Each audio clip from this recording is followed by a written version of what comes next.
सद्गुरुदयाल के चरणों में प्रणाम करते हैं। सभी साधक बंधुओं को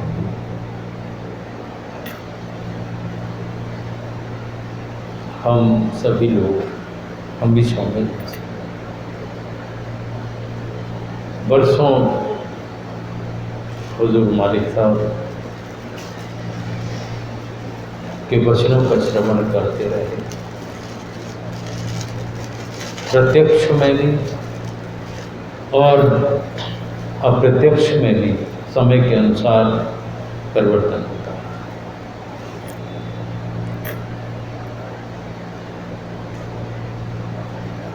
उन्होंने जो भी कुछ फरमाया या हुजूर दाता दयाल जी महाराज ने या और महापुरुषों ने जो भी कुछ फरमाया, जीवन में उसमें से हमने क्या ग्रहण किया, अनुसरण किया, ये हर साधक अपने आप में जानता है। जिन्होंने अनुसरण किया, अगर पूरी तरह किया है, तो उनकी कृपा, उनकी दया के पर्चे भी प्रत्यक्ष और अप्रत्यक्ष रूप से सदैव मिलते रहे। उन्होंने कभी किसी को खाली नहीं किया, यहाँ तक कि जब असीम तौर पर उस गुरु तत्व में विलीन हुए, उसके बाद भी उन्होंने प्रत्यक्ष रूप में भी उनकी कृपा का अनुभव बराबर कराते रहे और तब भी खाली नहीं रखा और आज भी खाली नहीं है उनकी। लेकिन हम कितने खाली हैं, कितनी उनकी दया का अनुभव करने की पात्रता, उनकी दया को हम ठहराते हैं, ये हम अपनी योग्यता, अपने कर्म शैली को देखें तो हमें पता लगेगा। जब हम उनके मुखारविंद से फरमाए हुए वचनों का पालन करते हैं और चलते हैं, तो निश्चित है उनकी दया भी कहीं ना कहीं अनुभव में आती है, प्रत्यक्ष में भी अप्रत्यक्ष में भी। लेकिन समर्पण का है, कितना समर्पण, कितना भाव हमारा उनके प्रति बना हुआ है, उसी के अनुसार से हमें कम और ज़्यादा अनुभूति होती है। हमारी अपनी स्थिरता और अस्थिरता दोनों का ही प्रभाव पड़ता है कि अस्थिरता जब रहती है तो हमें दया के पर्चे का अनुभव नहीं, एकाग्रता जब रहती है और स्थिरता रहती है भाव में, समर्पण में, तो कहीं ना कहीं उनकी दया के पर्चे का अनुभव होता है। इसने कहा दुनिया झामर झूमर अर्घी, सब उलझे हुए हैं, कहीं ना कहीं दुनिया में फंसे हुए, लेकिन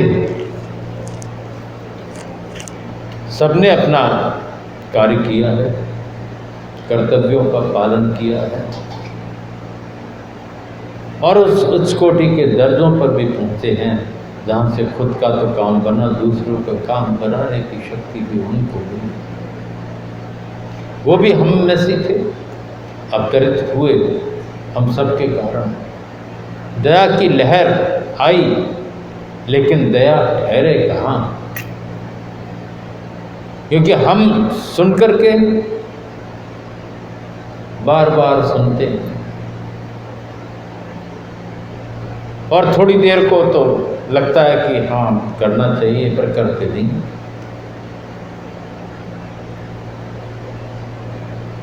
हमारे विकार हमारी वृत्ति जो कि हमारे हाथ में है। हाँ, माना कि प्रारब्ध का उसमें प्रभाव रहता है, लेकिन जैसे किसी को कहीं नहीं जाना तो एक बहाना मिल जाता है कि मेरे माता पिता मना कर रहे हैं, बड़ा भाई मना कर रहा है, तो इसलिए मैं उनकी आज्ञा के बिना जा नहीं सकता, इसलिए मैं नहीं जा। तुरंत बहाना आपको मिल जाता है। पारिवारिक दायित्व के निभाने को या उससे बचने के लिए सांसारिक कोई अगर इच्छा नहीं है मन की, तो उससे बचने के लिए हम हजार बहाने बना करके बच जाते हैं। और सत्संग और भजन के लिए हम किसी को नहीं कह पाते कि हमारे सदगुरु की इच्छा ये है सत्संग में रहें, भजन करें, तो अभी मैं कहीं नहीं जा सकता, अभी वो टाइम है, तो उसमें नहीं कहते। थोड़े से लालच के लिए भटक जाते हैं, जो कि लालच यही तक है, अपने मन के विकारों में बह जाते हैं। काम, क्रोध, लोभ, मोह, अहंकार, ये सारी चीजें हमें बाधक भी हैं और सहायक भी हैं। सहायक जब हैं जब हम इन सब का समर्पण उनके चरणों में कर देते हैं और उनके प्रति ही सब चीज़ें न्यौछावर कर देते हैं, तो हम बहुत बच जाते हैं।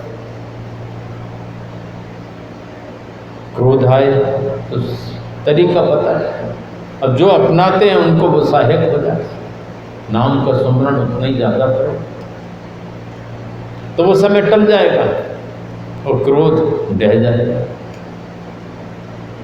लेकिन नहीं होता। उस समय तो विवेक शून्य हो जाते हैं और फिर बाद में पछताए तो क्या होता है। अगर चिड़िया खेत चुग जाए तो फिर क्या हो जाए, पहले ही चेत जाए तो बचाव हो जाएगा। विकारों को डाइवर्ट करने की आवश्यकता होती है, दिशा उनकी बदलने की आवश्यकता होती है, तो वो विकार खत्म होंगे। वो तो हम करें नहीं, सत्संग में, भजन में, वचनों में अधिकांश वही सब आता है। और फिर जब क्रोध के हम वशीभूत होते हैं तो क्रोध हावी हो जाता है। और क्रोध क्यों आता है?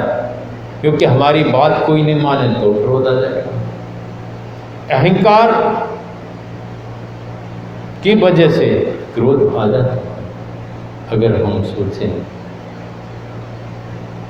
जो भी कुछ मौज है समझाइश दे करके उसको डाइवर्ट कर दें तो वो समय निकल जाता है और हम शांतिपूर्ण जीवन व्यतीत कर सकते हैं, प्रेम में वातावरण को निर्मित कर सकते हैं और उसकी कृपा से हम लाभान्वित हो सकते हैं। क्रोध का प्रभाव मन से तो जुड़ा ही है, तन को भी अफेक्ट करता है, उस पर भी असर डालता है और उससे ज़्यादा उसकी दया का जो अनुभव होना चाहिए शायद वही समय हमें उनकी कृपा का हो और वो कल में निकल जाता है, उससे हम वंचित हो जाते हैं। समय अगर निकला, अगर हम चूके तो दोनों तरफ से है, दुनिया भी बिगड़ी वो परमात्मा भी बिगड़ी। समय का तो नहीं, कब सोचेंगे कब करेंगे, सोचे है फिर करूँगा अफसोस है इसी का। सोचते सोचते जीवन व्यतीत हो गया। सत्संग या साधना एक दिखावे की वस्तु नहीं है, सत्य से जोड़ने की उनकी कृपा के लिए हम सब लोग एकत्रित होते हैं, वो विनीत होकर के कोशिश करते हैं कि उनका वरद हस्त हमारे ऊपर रहे। और अगर हम भटकें, अगर ये ख्याल हमारे अंदर आता है और सच्चे हृदय से हम पुकार करते हैं तो वो उस समय संभाल भी करते हैं। एक हृदय की सच्चाई चाहिए, सरलता चाहिए, सहजता चाहिए। कटुता, ईर्ष्या, द्वेष, नफरत, अगर ये भंडार हमारे पास भरे हुए हैं, कई बार वो एक उदाहरण दिया समर्थ गुरु रामदास जी महाराज का कि वो भिक्षा के लिए निकले, एक घर पे भिक्षा मांगने पहुंचे, तो उसने भिक्षा दी, पर उसने कहा कि महाराज कुछ उपदेश दे जाइए तो जीवन में मैं उसके अनुसार चलूं और ईश्वर की कृपा के मैं पात्र बन जाऊं और सदैव उनकी दया मुझ पर बनी रहे। उन्होंने कहा आज तो नहीं, कल फिर आऊँगा मैं, तब फिर बता। उस महिला ने सोचा कि कल फिर वो महापुरुष आएंगे तो उनके लिए खीर बना लेते हैं।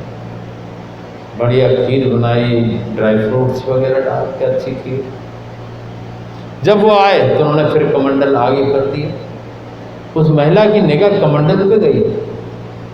कमंडल में क्या था? बहुत सारा कचरा भरा हुआ था।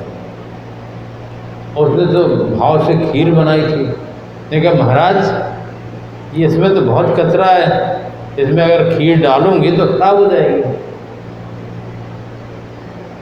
मैं इसको साफ कर लाती हूँ। वो गई, वो कमंडल साफ करके लाई, उसमें खीर डाली। फिर उसने कहा महाराज कुछ उपदेश दीजिए।